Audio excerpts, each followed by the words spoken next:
Heto nga pala mga kabayan ang libangan ko tuwing day off ko dito sa Saudi Arabia. Siyempre pagka day off natin kailangan natin magpapawis. Yan lang naman kasi ang nagiging libangan ko rito eh. Mahirap naman kasi pag-aasa bahay ka lang eh.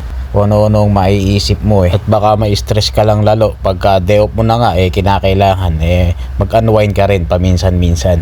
Pero ako kasi ito ang nagiging libangan ko eh. Ang mag-exercise para mabawasan tayo ng mga fats sa katawan. Kayo ba kabayan? Ano ang libangan nyo tuwing day off? At syempre, pag uwi ko rin ng bahay, maglalaba tayo ng damit. At pagtapos doon, movie marathon, Korean drama, pampalibang, pampalipas oras ba. Kaya yun ang mga libangan ko dito para hindi ka ma-homesick. Kasi nga for almost 3 years ko na rin dito sa Saudi Arabia. Wala pa hong uwian yun sa loob ng 3 taon. Siyempre kailangan natin magtiyaga para sa pamilya, siyempre para na rin pang suporta dahil marami tayong financially na kailangan na suportahan sa Pilipinas. At siyempre para na rin sa future ng ating mga anak. Ganun talaga tayo dito bilang OFW. Kinakailangan natin magtiis at magsakripisyo. At palagi tayong magdasal para sa magandang kinabukasan ng ating mga anak at ng ating pamilya. Kaya nga tayo nandito sa abroad para sa future ng ating mga anak. Ano ba yan? Paulit-ulit sa future, di na natapos. Siyempre, yun talaga ang buhay parang life. Minsan sometimes, saan ba't makukuha din natin ng tagumpay? Tiyaga lang at tiis. Dahil nga nung wala din akong trabaho sa Pilipinas kahirap din talaga ng buhay. Kung anong sideline na trabaho din ang pinasok ko.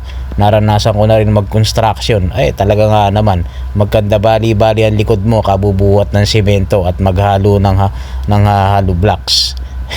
Baliktad yata. Pasensya na mga boss, nadala lang sa kwento. Ang hinahalo ko nun lang po, lupa na may syempre kasamang semento para dapat halo o baga nagle-labor ako nun talaga nga naman magkakandaga ka, putok-putok ang kalyo mo, kahalo, kabubungkal ng lupa.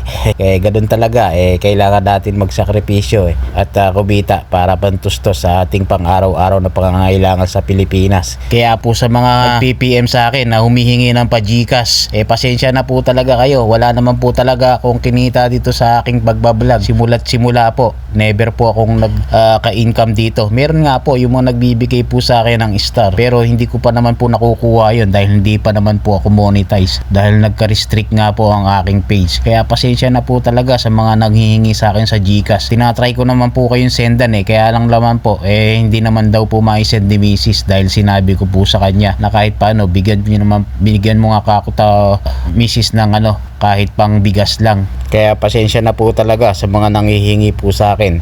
O siya, hanggang dito na lang muli. Medyo nahaba na po ang aking kwentong pagong. Yun lang, love you all, mama, chup chup.